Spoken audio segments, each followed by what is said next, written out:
परम प्रेम में शशि ठाकुर, परम आराध्या जगत जननी शशि वर्मा, परम पूज्य पाद शशि बरदा, परम पूजनीय वर्तमान आचार्य शशि दादा, परम पूजनीय शशि अविंदा, ये श्री चरणों में मेरा कोटि कोटि प्रणाम। इस ऑनलाइन सत्संग में उपस्थित आप सभी पंजाधारी दादा लोगों का मेरा हार्दिक जय गुरु, और सभी गुरु माताओं बहनों भक्तों को मेरा हार्दिक जय गुरु।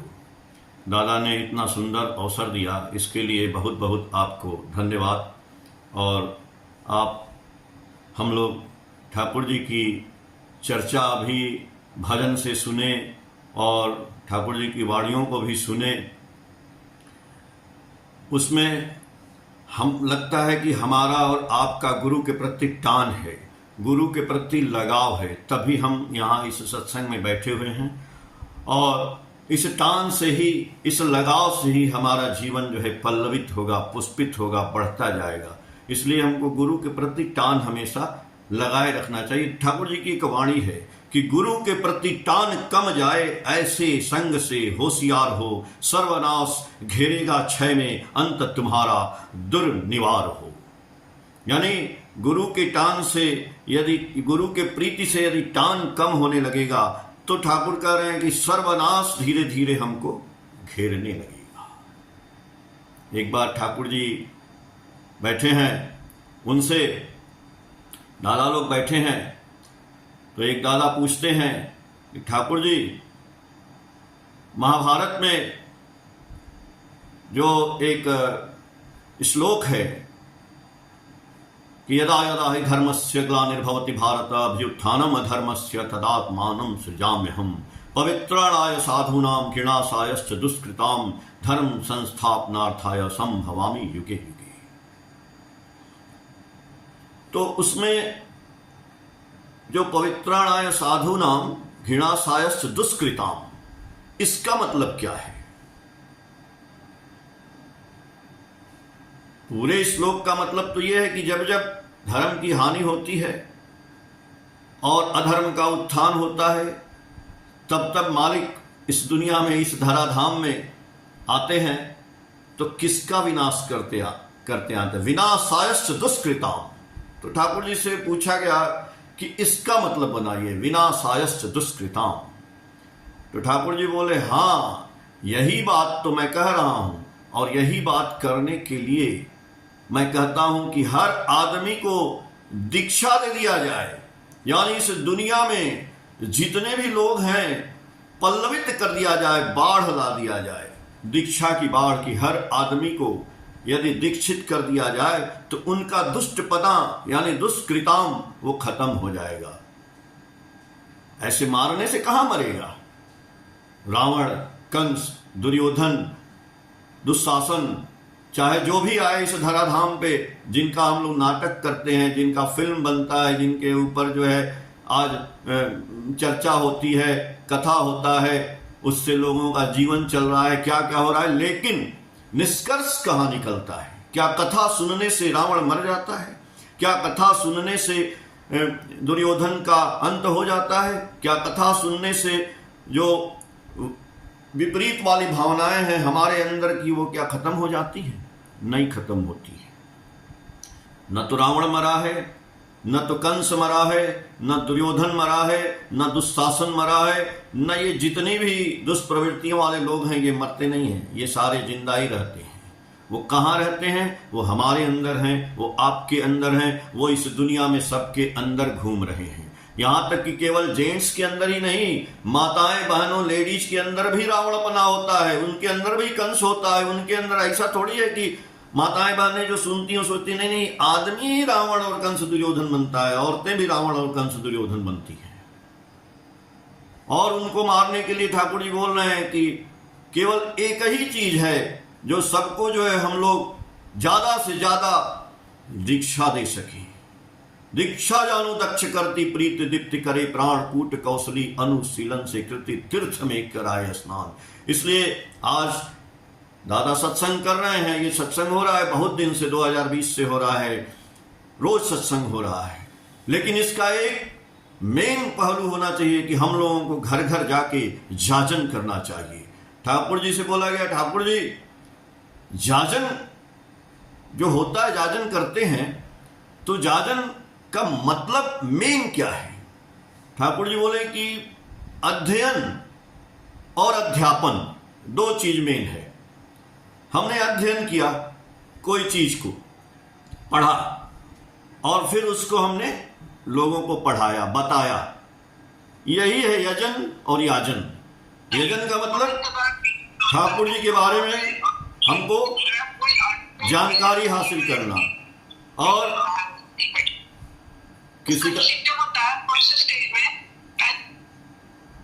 किसी का माइक खुल गया है, कृपया बंद कर लें। तो ठाकुर जी ने कहा कि यजन और याजन यानी अध्ययन और अध्यापन।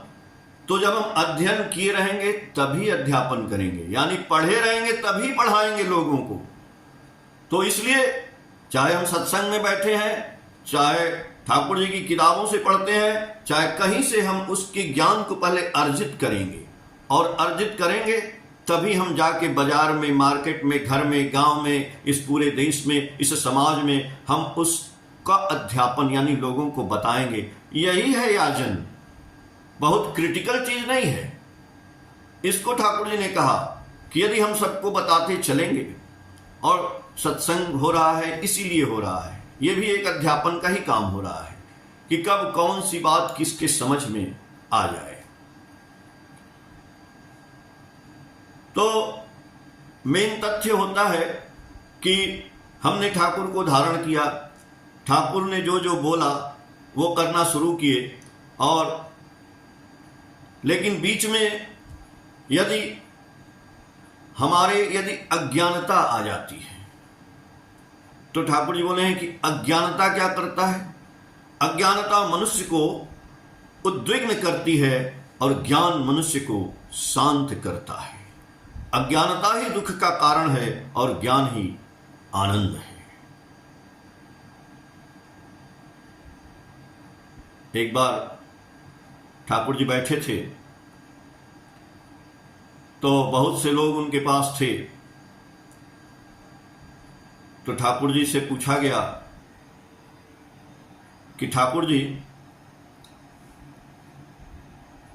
उनके पास पूजनीय परम पूज्यपाद बड़दा आए और दो आदमी की बात चल रही थी। एक कोई रे थे और एक भोलानाथ सरकार थे। दो लोग थे। तो दोनों लोगों को आपस में बहस हो गई थी। तो बहस में ये हुआ था कि एक दूसरे को वो लोग बता रहे थे। तो जो बात बताए थे, बड़दा आए और ठाकुर जी से बोले। ठाकुर जी बोले कि क्या बात हो गई?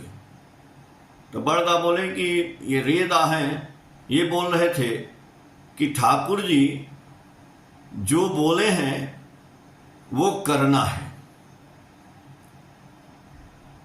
और भोलानाथ सरकार दा बोल रहे हैं कि नहीं, वो जो किए हैं वो करना है। इन दोनों में क्या बात है? आपने जो बोला है वो करना है, या आप जो किए हैं वो करते हैं वो करना है?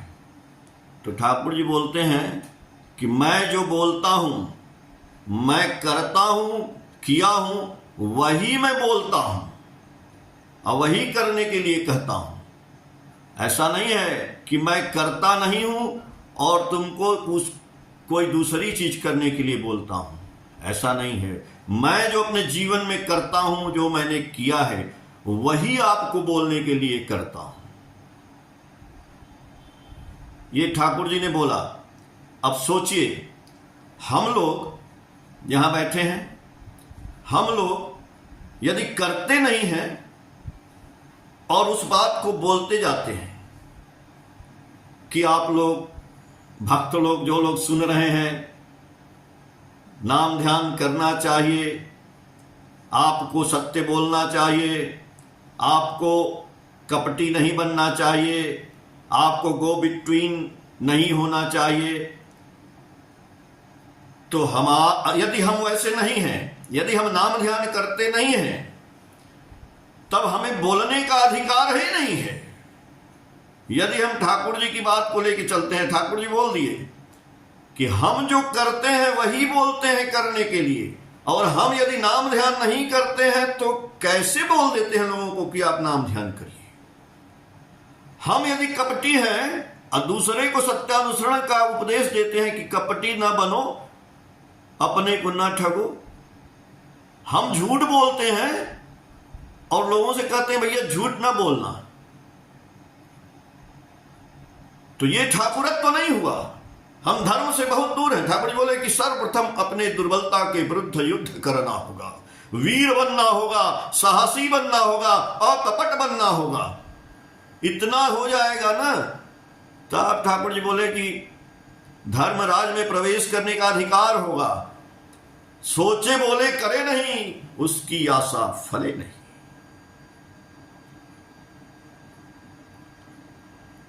सबसे पहले, इसीलिए मैं बार बार कहता हूं, आप लोग सुने होंगे कि सर्वप्रथम हमें अपने आप को याजन करना है, इस शरीर को याजन करना है, इस शरीर को ज्ञान देना है, वही इस शरीर को पढ़ाना है। अध्ययन कर लिया लेकिन अध्यापन बाहर नहीं, पहले इस शरीर को कराना है कि ऐ मेरे शरीर तू सुन ले, ऐ मेरा मुंह तू झूठ मत बोलना, ऐ मेरा मुंह तू मांस मत खाना, ऐ मेरा मुंह तू मछली मत खाना। इस पे एक बात याद आ गई हमको।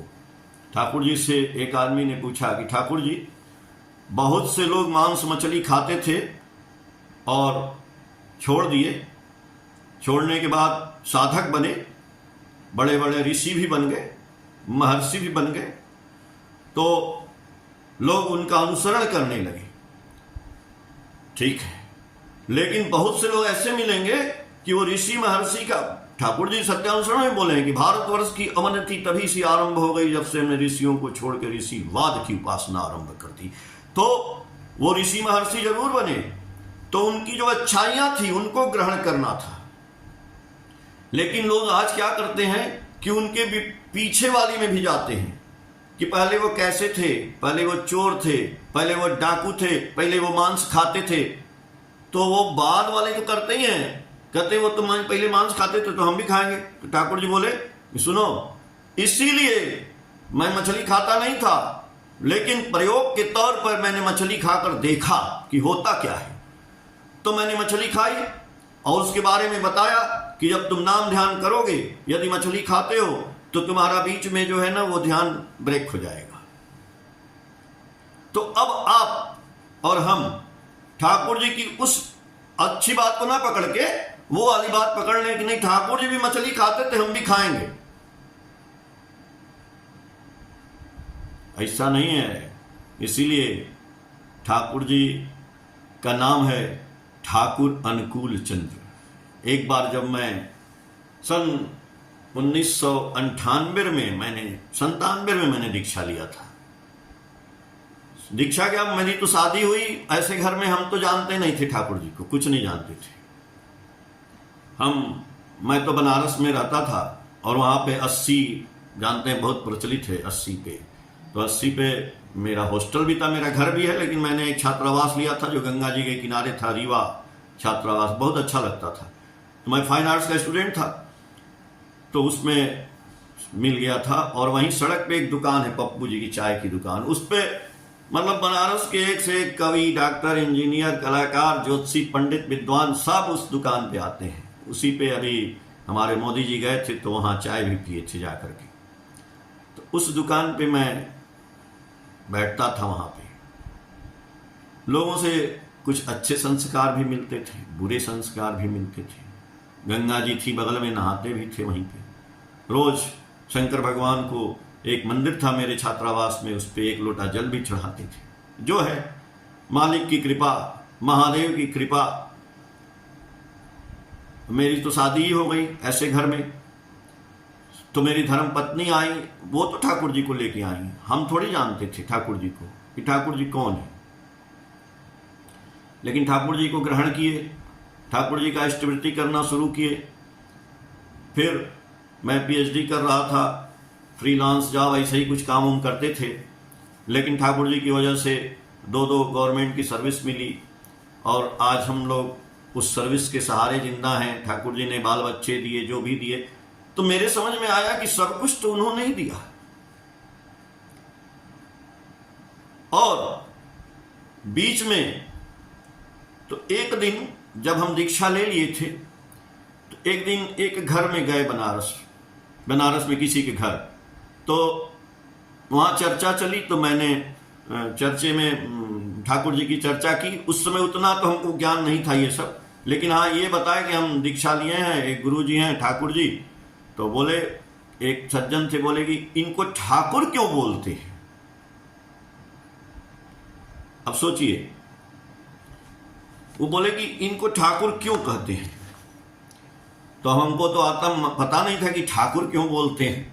तो हम बोले कि दादा, हम तो अभी तो हम नया नया दीक्षा लिए हैं, हमको ये पता नहीं है कि ठाकुर क्यों बोलते हैं। फिर मैं आया तो आप जैसे गुरु भक्तों से मैं मिला और लोगों से मैंने पूछा, तो जो कुछ बताया गया कि ठाकुर इसलिए बोलते हैं कि वो ठोकर देते हैं, ठोक देते हैं। तो उस पर हमको एक बात याद आई। मेरे ग्रैंडफादर बाबा थे, सोने चांदी की दुकान करते थे गाजीपुर में। तो एक बात कहते थे कि सुरखुरु होता है इंसान ठोकरें खाने के बाद, और रंग लाती है हीना पत्थर पे घिस जाने के बाद।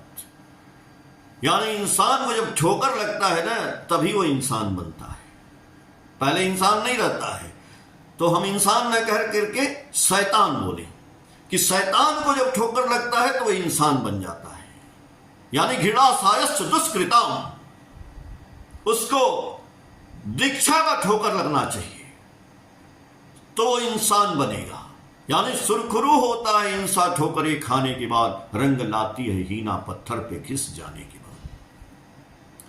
तो ठाकुर इसलिए बोलते हैं कि ठाकुर हमें जीवन में ठोकर देते हैं, और एक ठोकर नहीं, बार बार ठोकते हैं, 100 बार ठोकते हैं। लेकिन 100 बार में भी यदि नहीं मानता है तो उसका विनाश हो जाता है।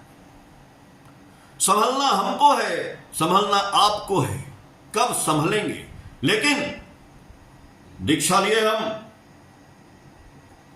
1 महीना, 2 महीना, 1 साल, 2 साल, जीवन में आपत्ति विपत्ति आ गई और आई, मैंने तुरंत, हम लोग क्या करते हैं, तुरंत ठाकुर में ब्लेम लगाते हैं।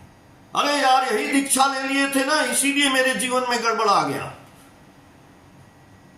और ठाकुर जी की दीक्षा लिए चल रहा है जीवन, कुछ हो गया था, कुछ हो गया जीवन में खटपट, ये जो लिए ना ठाकुर जी की दीक्षा, इसी से हो गया। अरे भाई, इतना आप पहले भगवान की पूजा करते थे, राम जी, हनुमान जी, शिव जी, पार्वती जी, तुलसी जी, उनको तो दोष आप देते नहीं है कभी, और उनको सम्मान भी नहीं करते कि उनकी वजह से ठाकुर जी मिल गए आपको। उनको भी तो धन्यवाद दीजिए भगवान को कि भगवान कृष्ण की वजह से, भगवान हनुमान की वजह से, भगवान शंकर की वजह से हमको ठाकुर जी मिले। ये तो आपने कभी धन्यवाद ज्ञापन नहीं किया, उस मंदिर में जाके, उस शंकर भगवान के यहां जाके कभी उनको कृतज्ञता नहीं व्यक्त किए। और जब ठोकर लगता है तो यही ठाकुर जी माने हैं, हम नहीं करेंगे, अब छोड़ दिए, निष्ठा आपकी गई जहन्नुम में। ठाकुर जी एक वाणी दिए हैं, हर चीज पे प्रभु बोले हैं मालिक। बोलते हैं कि एक ही ठोकर में निष्ठा टूटे, एक ही ठोकर, एक ही बार में ठाकुर जी को छोड़ दिया। ठाकुर जी बोले, भैया बार बार हनुमान जी बार बार प्रयास किए, लोगों ने बार बार प्रयास किया। तो ठाकुर जी बोलते हैं, एक ही ठोकर में निष्ठा टूटे, इस तरह देखोगे जिनको, एक ही ठोकर में निष्ठा टूटे, इस तरह देखोगे जिनको, निष्ठा रत्ती कभी न होगी, देख लेना जीवन में उनको। जिनकी एक ठोकर में निष्ठा टूट गई, जीवन भर देख लीजिएगा कि वो निष्ठा में निष्ठा रत्ती हो ही नहीं सकते हैं। अरे आप देखिए ना भाई, जिसको ठोकर लगा और वो टूटा नहीं, वो डाकू से महर्षि बना, उसका नाम था महर्षि वाल्मीकि। एक ठोकर लगा, गोस्वामी तुलसीदास बन गए।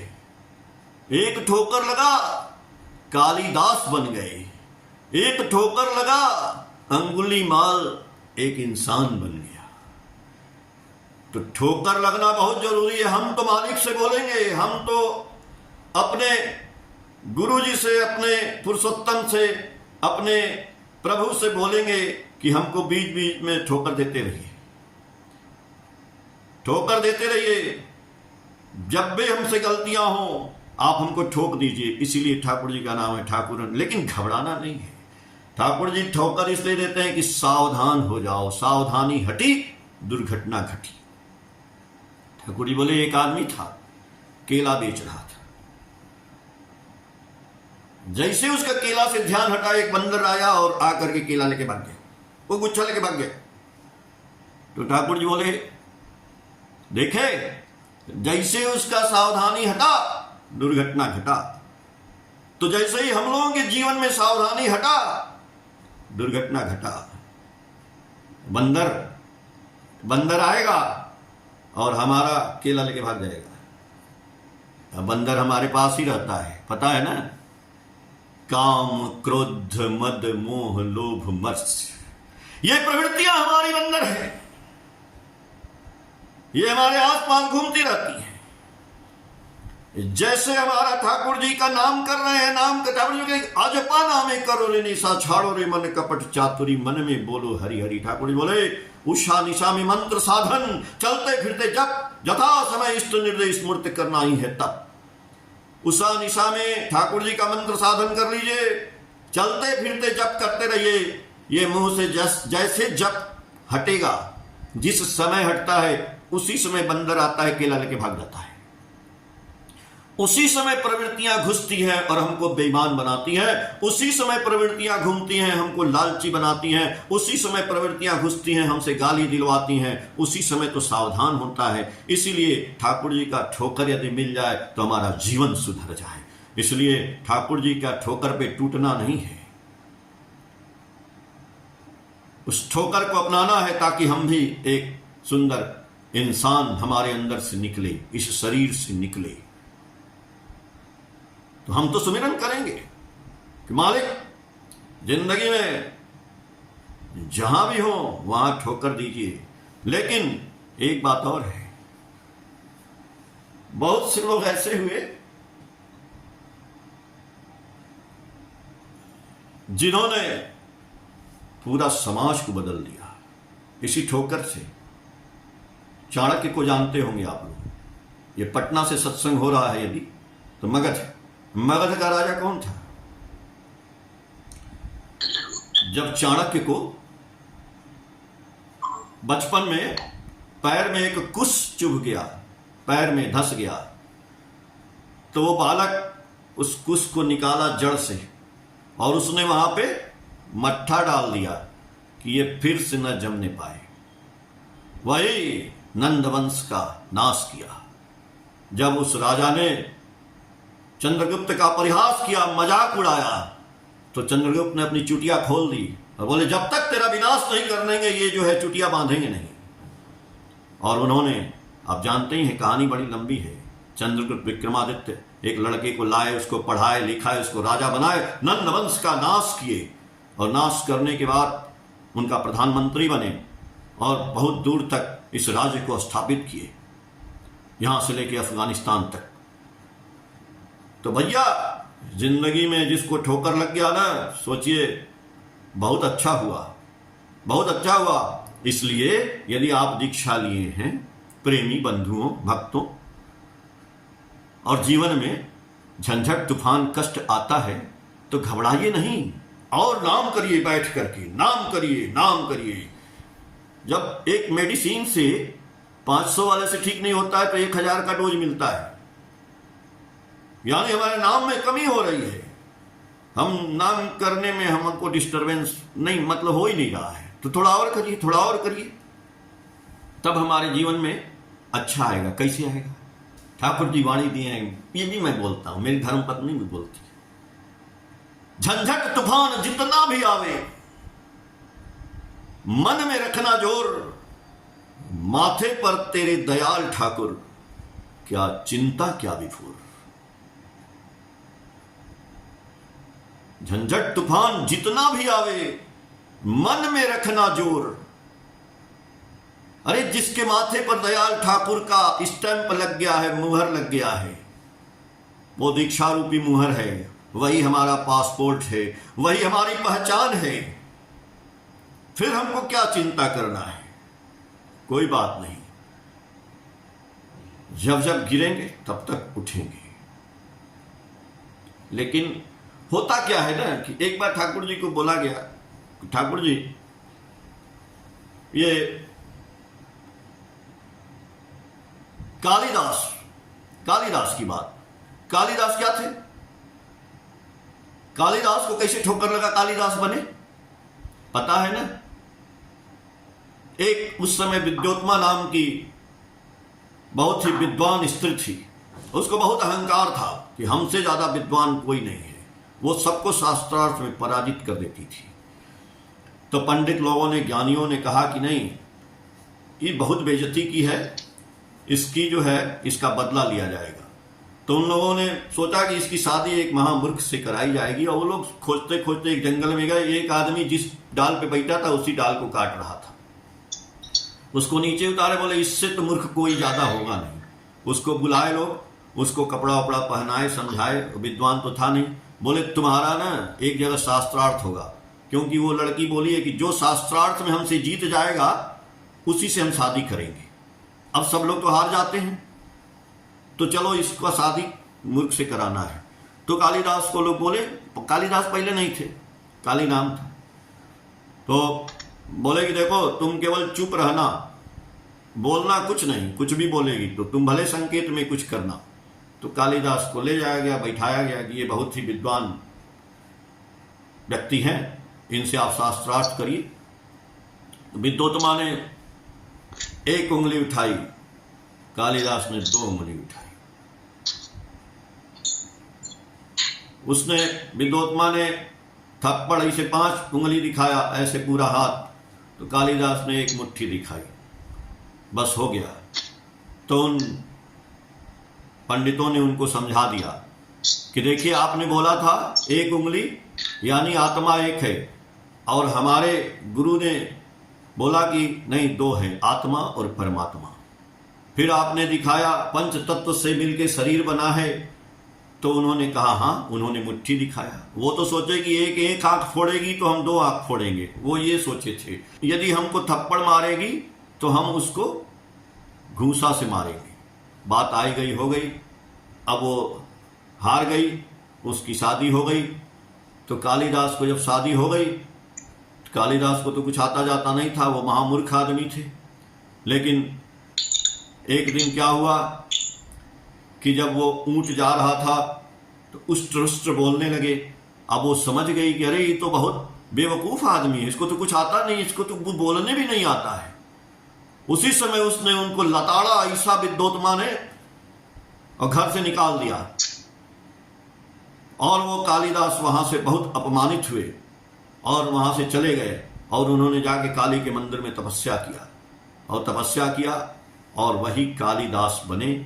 और उन्होंने शकुंतला नाम का एक उपन्यास, आप लोग सुने होंगे, नाटक, ये ठाकुर जी के उसमें वर्णित है। मैं इसलिए बोल रहा हूं, ये पूरा का मैंने वृत्तांत सुनाया, लेकिन शकुंतला की बात ठाकुर जी से की गई कि ठाकुर जी, वो कालिदास ने जो शकुंतला और दुष्यंत की प्रेम कहानी की बात जो है, वो उसके बारे में क्या बात है। तो ठाकुर जी बोले कि देखिए हम ना, ये आलोचना खंड 11 की बात में कर रहा हूं।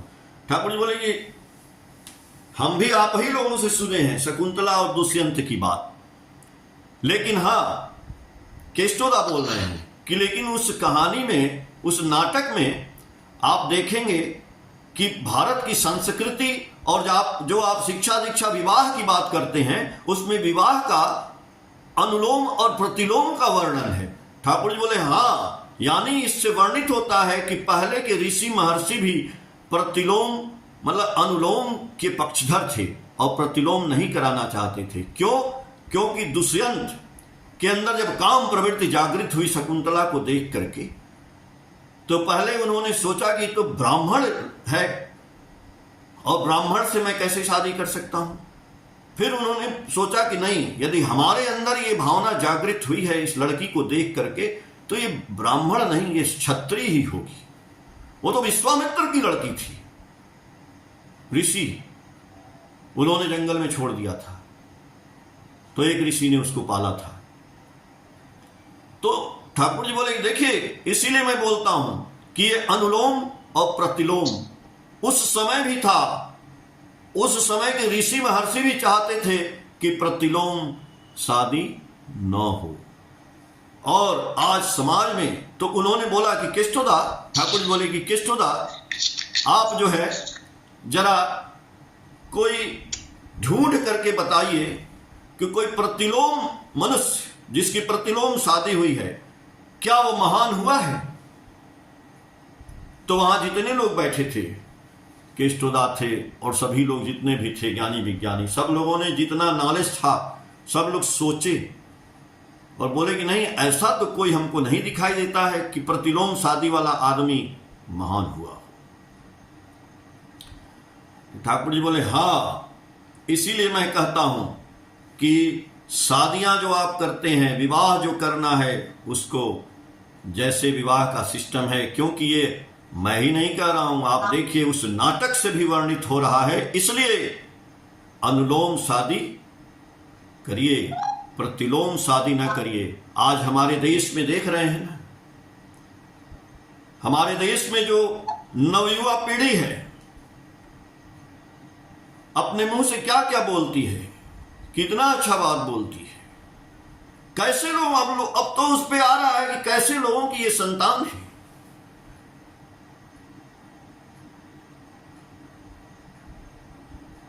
तो ठाकुर जी ने एक राजा का नाम लिया कि उस राजा ने ही प्रतिलोम विवाह शादी किया, और आज हमारे देश के नेतागण प्रतिलोम शादी को ही आगे करना चाहते हैं।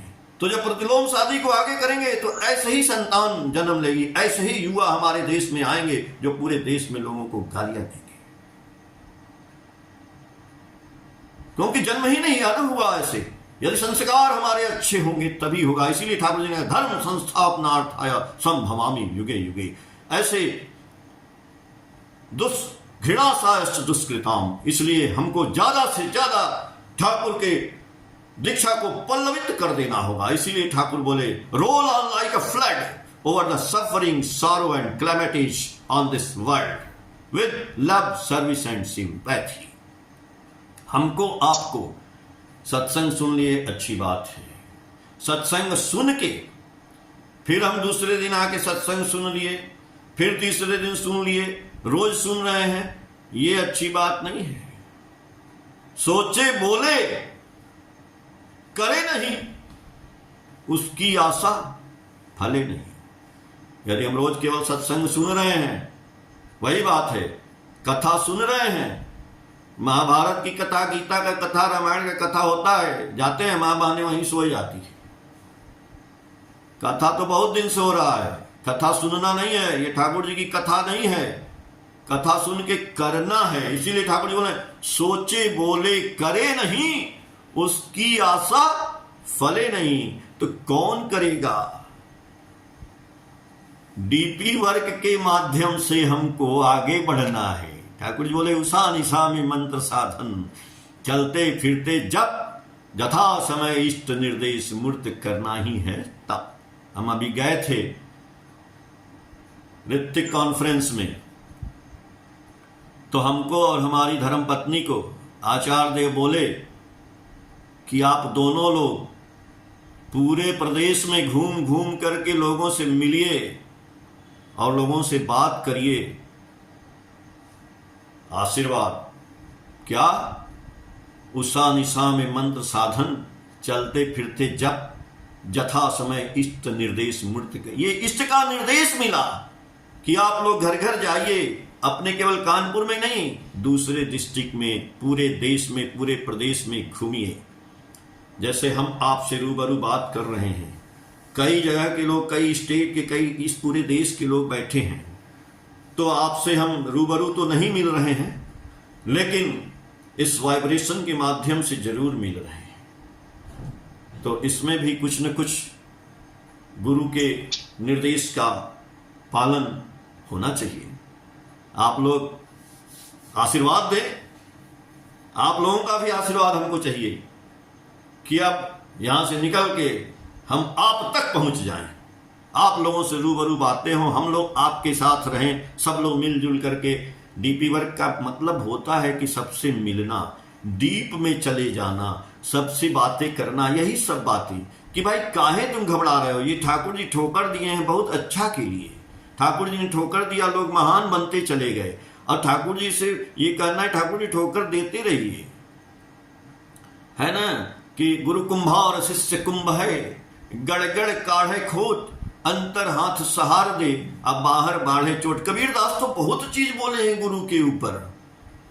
गुरु कुम्हार शिष्य कुंभ है, गुरु जी कुम्हार हैं और हम लोग क्या है, शिष्य। उनके वो कुंभ है, उनके घड़े हैं, वही कच्चा मिट्टी वाला। तो वो जो कुम्हार चलाता है मिट्टी का घड़ा, तो उसके अंदर हाथ डाल देता है और जैसे ही वो घड़ा टेढ़ा कहीं होता है तो एक थाप लिया रहता है, ऐसे पीटता है उसको, तो वो घड़ा जो है फिर अपने शेप में आ जाता है, अपने आकार को ग्रहण कर लेता है। वही हमारे गुरु जी हैं, वही ठाकुर अनुकूल चंद्र हैं, वही हमारे जो है आचार्य देव हैं। वो आचार्य देव हमको चाक पे चढ़ा दिए हैं और चाक पे चढ़ा करके और हमको बोल रहे हैं, वो चाक चल रही है, चाक चल रही है। और जैसे ही हम कुछ इधर उधर लोभ लालच प्रत्याशा और गड़बड़ सड़बड़ जैसे जीवन में हम करते हैं, खुद देखिए हम करते हैं तब उसका रिजल्ट करते हैं, तो वो गुरु जी थाप देते हैं, थाप देते हैं यानी वही ठोकर देते हैं, तो हमको शेप मिलता है। लेकिन हमारी निष्ठा नहीं रहती है तो हम टूट जाते हैं, हम छोड़ देते हैं। कोई बताने वाला अरे ऐसे गुरु को नहीं करेंगे, छोड़ो यार हटाओ, तो इधर जिंदगी में कष्ट कष्ट है। तो जाइए ना, आपको बहुत अच्छा लगता है तो जाइए छोड़ के भी देख लीजिए। इसलिए ठाकुर बोलते हैं कोई भी गुरु मत कर लो यार, बाजार घूम कर गुरु करने में निष्ठा गई जहन्नुम में, होगी त्यार तेरी शंका दूर, होगा क्या कुछ लाख जन्म में। भैया निष्ठा तो आपको करनी है, हमको करनी। निष्ठा और प्रतिष्ठा दो चीज बोले हैं। यदि हम ठाकुर जी की प्रतिष्ठा कैसे करेंगे, पहले हम बोले कि अपने अंदर कर लीजिए, बाहर तो हो ही जानी है। और निष्ठा क्या है, एक ये भी मैंने पढ़ी ठाकुर जी की बात, अब मैं भी जो बोलता हूं अपना बात नहीं, आप मेरी बातों को मिला लीजिएगा, जो ठाकुर जी से मिलती होगी उसी को ग्रहण करिएगा, और कुछ गड़बड़ होगा तो हमको जो मन करे बोलते रहिएगा भाई, हम वो नहीं कर रहे हैं। तो निष्ठा का मतलब होता है हमारे अंदर जो कमी है, रोज हम ढूंढेंगे कि हमने आज किसको गड़बड़ बोला, हम आज ये काम किए नहीं और उसको बोल दिए, हम कपटी हो गए, हम झूठ बोल रहे हैं। तो इसको सोचना है पहले कि हम कहां आज गड़बड़ थे, हमारे अंदर क्या कमी है। इस कमी को जान जाना ही ठाकुर जी के प्रति निष्ठा है, एक नंबर की बात। उस कमी को लिखे डायरी पे कि हमारे अंदर आज ये कमी आई, मैंने एक आदमी से छल कर दिया। निष्ठा इसको कहते हैं कि कमी आपने जाना तो सही कि हम ये गड़बड़ है। कितना आदमी तो बोल रहा है कर रहा है, उसको समझ में नहीं आ रहा है कि क्या कर रहा है, दूसरा बोलता है तो उससे लड़ जाता है, हट। तो पहले अपने आप को समझिए कि हमने ये कमी की, तो वो निष्ठा हो गया, और उस कमी को दूर कर लीजिए तो वही प्रतिष्ठा हो गया ठाकुर जी की। बस इतना ही कहना है, फिर अगले विचार के लिए प्रस्तुत होंगे। तब तक के लिए बहुत बहुत धन्यवाद। ठाकुर जी आप लोगों का मंगल करें। दादा इसे बुलाते रहिए कि ताकि हम और ठाकुर जी की बातों को कलेक्ट करें और हम लोग आपस में चर्चा कर सकें। जय गुरु दादा।